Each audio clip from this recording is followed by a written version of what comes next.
torcedor que também quer falar. Fala. Aí, o Boca vai cair de boca no canto. Tá bom, então. Repercutiu muito durante suas férias aquela foto da piscina. Como é que você encara a exposição?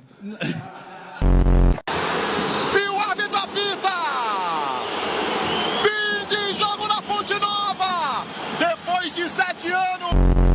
Cássio, a importância de vencer a primeira aqui na Arena faz alguma diferença para vocês? Não? Faz porque jogamos em casa, tive que fazer uma liga que fazer uma grande vitória e sempre 3 pontos.